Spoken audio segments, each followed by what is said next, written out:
पहली खबर और बड़ी खबर विकास दुबे से जुड़ी हुई। पुलिस एनकाउंटर में विकास दुबे आज मारा गया। यूपी एसटीएफ की टीम उज्जैन से आज सुबह उसे कानपुर लेकर आई थी। कानपुर आते ही पुलिस की गाड़ी रास्ते में पलट गई। विकास दुबे ने पुलिस के एक जवान से हथियार छीनकर भागने की कोशिश की। विकास दुबे और पुलिस के बीच गोलियां चली। विकास दुबे गंभीर रूप से जख्मी हो गया। अस्पताल ले जाते हुए विकास दुबे ने दम तोड़ दिया। एनकाउंटर के दौरान कुछ पुलिस वाले भी जख्मी हो गए। अशोक तिवारी हमारे साथ इस वक्त जुड़ चुके हैं। अशोक, 4 पुलिस वाले घायल हुए हैं, किस तरह की चोटें उनको आई हैं?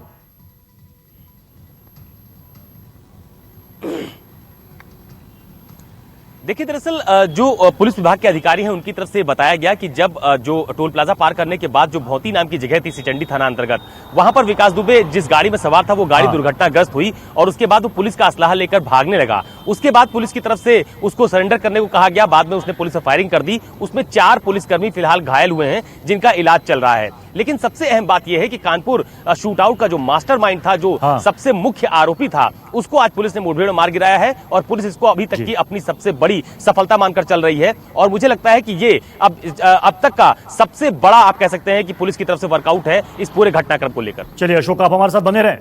विकास दुबे के एनकाउंटर के बाद कानपुर के शिवली में लोगों का जश्न देखने को मिला। शिवली में गैंगस्टर विकास दुबे का आतंक था। कानपुर देहात का शिवली विकास दुबे के लिए आपराधिक गढ़ था। शिवली से ही विकास ने अपराध की दुनिया में कदम रखा था। शिवली के थाने में घुसकर राज्य मंत्री की उसने हत्या की थी। शिवली के बीच बाजार में ही इंटर कॉलेज के प्रबंधक सिद्धेश्वर पांडे की गोली मारकर हत्या कर दी थी विकास दुबे ने। शिवली थाने में विकास के खिलाफ 27 से अधिक केस दर्ज है। लोगों ने विकास दुबे के मारे जाने के बाद एक दूसरे को मिठाई खिलाई।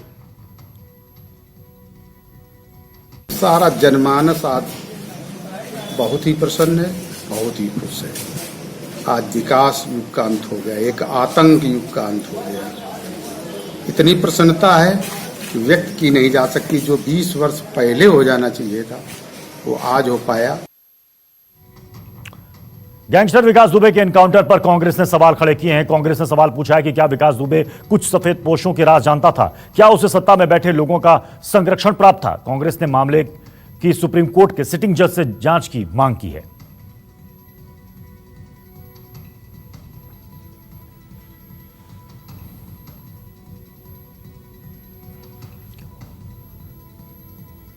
कांग्रेस पार्टी की ये मांग है कि सुप्रीम कोर्ट के सिटिंग जज, एक मौजूदा जज द्वारा एक न्यायिक जांच हो, जो पूरे कानपुर कांड का पूरी तरह से उसमें जांच करके जो असलियत है वो जनता के सामने रखे। कानपुर एनकाउंटर पर एसटीएफ का बयान सामने आया। एसटीएफ ने कहा है कि काफिले के सामने आ गया जानवरों का झुंड। इसके बाद यकाएक ब्रेक लगाने से हादसा हो गया। पुलिस ने विकास को जिंदा पकड़ने की कोशिश की, लेकिन वो लगातार गोलियां बरसाता रहा। बचाव में पुलिस ने गोलियां चलाई, जिसमें विकास ढेर हो गया। हमारे साथ रमन कुमार इस खबर पर जुड़ चुके हैं। रमन, ये नई बात सामने आ रही है कि जानवरों का एक झुंड सामने आ गया था, इस वजह से गाड़ी पलट गई। प्रत्युष, एसटीएफ की तरफ से जो रिलीज दिया गया है वो आपके सामने है और इसमें साफ तौर पर यह बात कही गई है, क्योंकि आरोप लगातार ये लगाया जा रहा था कि जानबूझकर इनकाउंटर किया गया। और उज्जैन में जो विकास दुबे मंदिर में ये कह रहा था कि मैं कानपुर वाला विकास दुबे हूं और उसने खुद अपने आप को आत्मसमर्पण किया था। लेकिन ये अंदेशा जताया जा रहा था कि पुलिस इसका इनकाउंटर कर सकती है। और जो गाड़ी गिरी थी उस गाड़ी के ऊपर भी उसने पूरी सफाई दी है कि एक पशुओं का झुंड उनके सामने आ गया था और उससे उसको बचाते हुए गाड़ी का एक्सीडेंट हो गया। और उसी का फायदा उठाकर जो साथ में चल रहे थे पुलिस वाले, उसका हथियार छीनकर वो भागने लगा और पुलिस पर फायरिंग करने लगी। अपने बचाव में बार बार कहने के बावजूद भी वो पुलिस पर फायरिंग करता रहा और अपने बचाव में अंतिम समय में उसे विकास दुबे पर गोली चलानी पड़ी। और इसके बाद विकास दुबे को गोली लगी और वो घटनास्थल पर गिर गया और फौरन उसे हॉस्पिटल ले जाया गया, लेकिन वहां पे अस्पताल में उसे मृत घोषित कर दिया गया। लेकिन जो तमाम सवाल उठाए जा रहे हैं एसटीएफ की कार्यप्रणाली पर, उसके ऊपर एसटीएफ की तरफ से सफाई पेश की गई है कि जो इनकाउंटर हुआ है उसके लिए विकास दुबे जिम्मेदार है। उनकी यानी रमन, जो पहले बात कही जा रही थी कि बारिश की वजह से गाड़ी स्कीड की पलटी मारी गाड़ी ने, अब कहा जा रहा है कि जानवरों का झुंड आ गया था और जानवरों को झुंड के बचाने के चक्कर में गाड़ी वहां पर पलट गई। शुक्रिया रमन हमारे साथ जुड़ने के लिए। तो विकास दुबे का एनकाउंटर कटघरे में है। एनकाउंटर से पहले जिस टोल प्लाजा से विकास को लेकर एसटीएफ की टीम निकली, चंद मिनट के बाद टोल पर मीडिया की गाड़ियों को रोक दिया गया था। विपक्षी दलों ने पूछा कि मीडिया की गाड़ियों को क्यों रोका गया। मौके पर मौजूद मीडिया ने भी पुलिस वालों से पूछा कि गाड़ी क्यों रोकी गई। चेकिंग की जा रही है, पहले से यहाँ बैरियर लगा हुआ है, यहाँ पे परमानेंट रायपुर बैरियर परमानेंट चल रहा है। इसके पहले नहीं था, हम लोग कई चक्कर अभी आज निकल चुके हैं। चेकिंग यहाँ पे प्रॉपर इस पे रायपुर बैरियर हमेशा चेकिंग। स्पेशली तौर पे मीडिया को क्यों रोका गया है? रोका नहीं गया, बिल्कुल मीडिया को रोका गया है।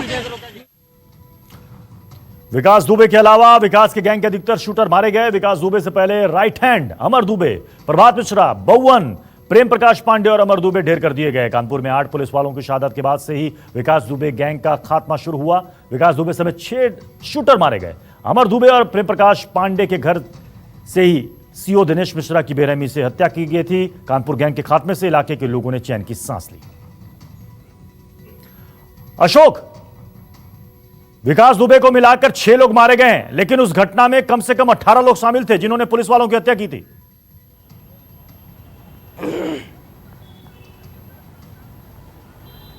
देखिए, निश्चित तौर पर इस पूरी घटना में तकरीबन 35 से 40 लोग पूरी जांच टीम के रडार पर थे।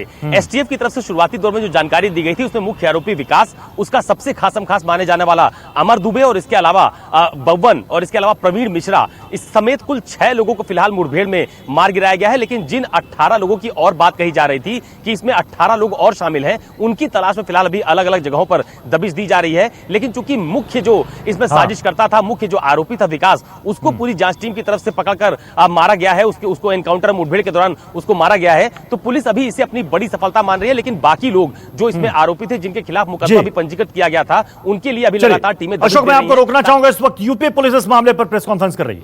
भी हो चुकी है। विस्तृत रिपोर्ट आने के बाद में विस्तार से आपको बताया जाएगा। उसके पास से एक सरकारी पिस्टल 9mm जो लेकर वो भागा था, वो बरामद हुआ। एक दूसरी मुठभेड़ भी हुई। एसटीएफ की अन्य टीम ने थाना हरदी जनपद बहराइच में एक 50,000 का पुरस्कार घोषित अपराधी पन्ना यादव के साथ मुठभेड़ हुई, जिसमें पन्ना यादव की मृत्यु हो गई। पन्ना यादव मंगलपुर थाना गुलरिया जनपद गोरखपुर का निवासी है और वहाँ हिस्ट्री शीटर है और उसके विरुद्ध डकैती। विकास दुबे और शूटर्स तो मर गए, पर अब भी गैंग के 12 लोगों की तलाश चल रही है। यूपी के एडीजी का बड़ा बयान सामने आया। विकास दुबे गैंग के 12 लोग वांटेड हैं। सभी वांटेड लोगों पर शिकंजा कसा जाएगा। सभी का सर्च ऑपरेशन जारी है। ये वो 12 लोग हैं जो कानपुर में पुलिस मुठभेड़ के दौरान मौजूद थे और पुलिस वालों पर इन लोगों ने फायरिंग की थी।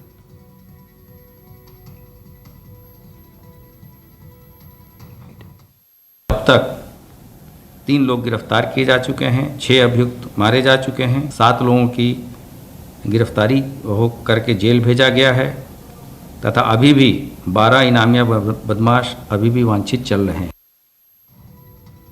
विकास दुबे के एनकाउंटर के बाद पुलिस ने गैंगस्टर विकास दुबे की पत्नी और उसके बेटे को रिहा कर दिया। बिकरू गांव में हत्याकांड में दोनों को हिरासत में लिया गया था। पुलिस के मुताबिक पुलिस वालों की हत्या कि वारदात में ऋचा की कोई भूमिका नहीं पाई गई। वारदात के वक्त पत्नी मौके पर मौजूद नहीं थी। गुरुवार को कृष्णानगर में विकास दुबे की पत्नी ऋचा दुबे ने बेटे के साथ आत्मसमर्पण कर दिया था। महिला पुलिस कर्मियों के बीच विकास की पत्नी और बेटे से कई घंटों तक पूछताछ की गई।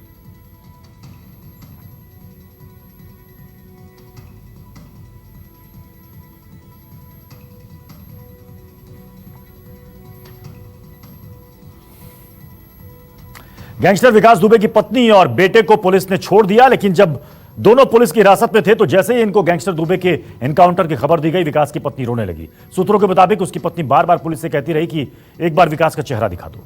जानकारी के मुताबिक विकास दुबे की पत्नी ने पूछताछ में कई अहम सुराग बताए हैं। विकास के बैंक अकाउंट और प्रॉपर्टी के संबंध में कुछ जानकारी पुलिस को हाथ लगी है।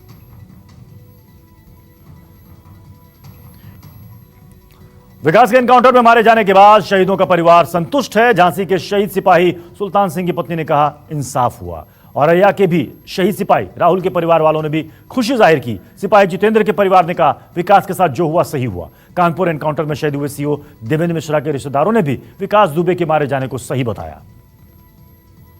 इस टीम बधाई की पात्र है जिन्होंने इतनी तत्परता से कार्रवाई की, और सबसे ज़्यादा बधाई के पात्र हैं माननीय मुख्यमंत्री योगी जी, जिन्होंने एक डेडलाइन दे दी थी इतने कठिन केस के लिए कि 7 दिन के भीतर अभियुक्त पकड़े जाएं, जिंदा या मुर्दा। गैंगस्टर विकास दुबे के गांव से 3 देसी बम बरामद हुए हैं। कानपुर के बिकरू गांव के पंचायत घर में ये 3 देसी बम मिले हैं। पुलिस चेकिंग के दौरान पंचायत घर में मिले हैं ये 3 देसी बम। बिकरू गांव में लगातार पुलिस की दबिश चल रही है। पहले भी पुलिस को बम और हथियार यहां से मिले थे। गैंगस्टर विकास के घर के पास कुएं में भी पुलिस ने हथियारों की तलाश की थी। आज पंचायत भवन से ये 3 देसी बम मिले हैं। इससे पहले भी पुलिस को वहां से कारतूस, पिस्टल और कुछ देसी बम मिले थे।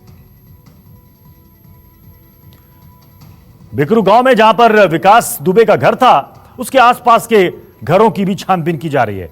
इधर एलएसी पर चीन के साथ तनाव पर इस वक्त एक बड़ी खबर आ रही है। गलवान घाटी के बाद चीनी सेना पैंगोंग त्सो के फिंगर 4 से पीछे हट गई है। सबसे पहले 5 और 6 मई को दोनों देशों की सेनाएं फिंगर 4 पर ही आमने सामने आ गई थी। अब आज चीनी सेना ने फिंगर 4 से अपने बोट, गाड़ियां और बुलडोजर को वहां से हटा लिया है। चीनी सेना पीछे चली गई है। सैटेलाइट इमेज से चीन के पीछे हटने की तस्दीक हुई है।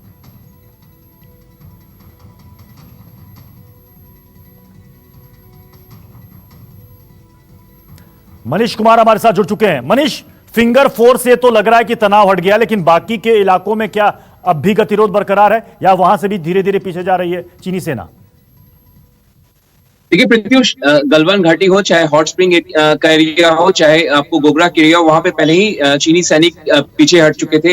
लेकिन कल ही हमने अपने दर्शकों को बताया था कि पैंगोंग त्सो जो इलाका है वहां से भी चीनी सैनिक जो है पीछे हटने शुरू हो गए। उन्होंने अपने तंबू, अपने गाड़ियां उसमें कमी की है। और आज जो है सैटेलाइट पिक्चर्स जो आई है उसमें ये साफ तौर पे पता चल रहा है कि चीनी सैनिक अब वहां पैंगोंग त्सो इलाके से अब पीछे वो हट चुके हैं। वहां से उन्होंने अपने तंबू को हटा दिया है। जाहिर तौर पर ये एक बड़ी उपलब्धि है भारत की, क्योंकि भारत ने यही मांग की थी। चीन के साथ जो लगातार लेफ्टिनेंट जनरल रैंक के अधिकारियों की जो 3 दौर की बातचीत हुई थी, उसमें कहा था कि अप्रैल की जो यथास्थिति है उसको कायम किया जाए एलएसी पर। और अगले हफ्ते भी आपको बता दे, प्रत्युष की सूत्र बता रहे हैं हमारे कि लेफ्टिनेंट जनरल रैंक के अधिकारियों की एक दौर फिर बातचीत होगी, जिसमें जो हालात है उसका असेसमेंट किया जाएगा। और जो कुछ भी हथियार अभी भी एलएसी पर लगे हुए हैं उसको उसमें कमी की जाए, फाइटर विमान में कमी की जाए, जमावड़ा में कमी की जाए। अंतरिक्ष तकनीक में दुनिया पर राज कायम करने का सपना देख रहे चीन को बड़ा झटका लगा है। चीन का सबसे बड़ा ठोस ईंधन से चलने वाला रॉकेट कुआईझाओ 11 फेल हो गया है। सैटेलाइट के फेल होने की वजहों का पता लगाया जा रहा है। चीन ने कम पैसे में अंतरिक्ष में उपग्रह भेजने के लिए इस सैटेलाइट को डिजाइन किया था। चीन का दावा था कि यह बेहद ही विश्वसनीय रॉकेट है, लेकिन हादसे से चीन के दावे की हवा निकल गई। दिव्या अग्रवाल हमारे साथ जुड़ी हुई है। दिव्या, चीन के लिए कितना बड़ा झटका है ये? बिल्कुल, देखिए एक बहुत बड़ा झटका है, क्योंकि अंतरिक्ष की दुनिया में चीन अपने ना सिर्फ पैर पसार रहा है बल्कि वो राज करना चाहता है। ऐसे में चीन के लिए बहुत बड़ा झटका है। और इससे पहले मई के महीने में भी चीन ने एक रॉकेट अंतरिक्ष में भेजा था, जो कि पृथ्वी पर जिसे वापस लौटना पड़ा था और एक बड़ा हादसा होते होते बचा था, क्योंकि पृथ्वी में रॉकेट का एक बड़ा हिस्सा जो था वो वायुमंडल में गिरने वाला था, लेकिन वो बच गया। यानी कि एक झटका जो है वो मई के महीने में चीन को लग चुका है और अब एक ये झटका जुलाई के महीने में चीन को लगा है। और काफी कम पैसे में इसको डिजाइन किया गया था। यानी कि इसके बाद चीन जाहिर तौर पर ये जरूर पूरी किस तरह। चलिए, शुक्रिया दिव्या इस पूरी जानकारी के लिए। यूपी में लगातार बढ़ते कोरोना मामले को देखते हुए आज फिर से लॉकडाउन लागू हो रहा है। आज रात 10 बजे से लेकर 13 जुलाई की सुबह 5 बजे तक लॉकडाउन का आदेश जारी किया गया है। इस दौरान अस्पताल और दूसरी जरूरी सामान की दुकानें खुली रहेंगी। लॉकडाउन के दौरान सभी शहरी और ग्रामीण क्षेत्रों के बाजार, हाट, गल्ला मंडी और कार्यालय बंद रहेंगे। आवश्यक सेवाओं पर कोई रोक नहीं होगी। ट्रेनें चलेंगी। गांव क्षेत्रों में बनी फैक्ट्रियों में भी काम होगा। यूपी में कोरोना मरीजों की संख्या 32,000 से ज्यादा हो चुकी है।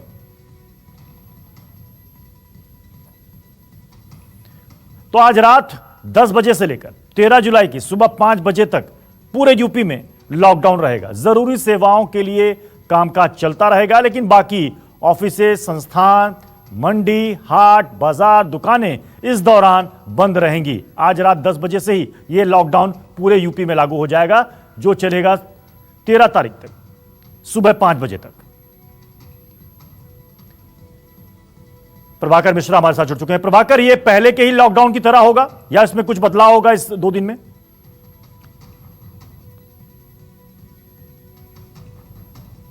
सेवाएं जो हैं वो बहाल रहेंगी, मतलब लोगों को बहुत पैनिक होने की जरूरत नहीं है।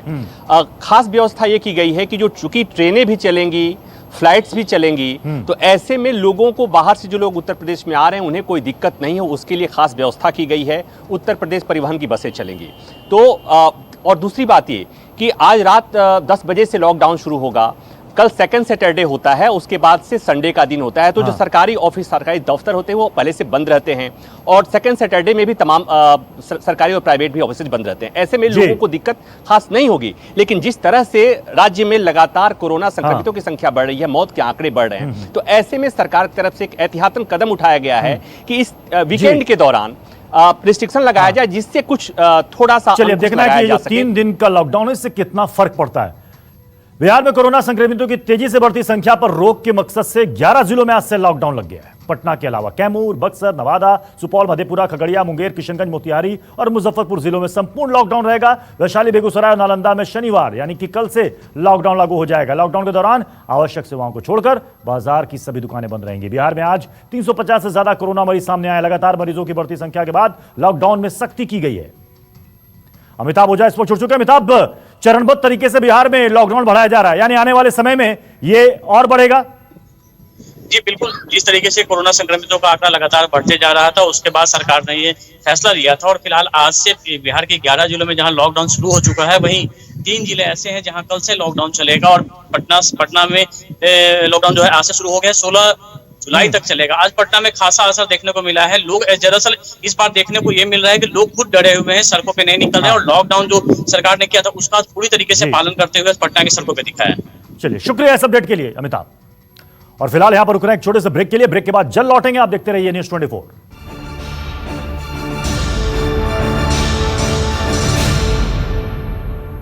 नमस्कार, मैं हूं मानक गुप्ता।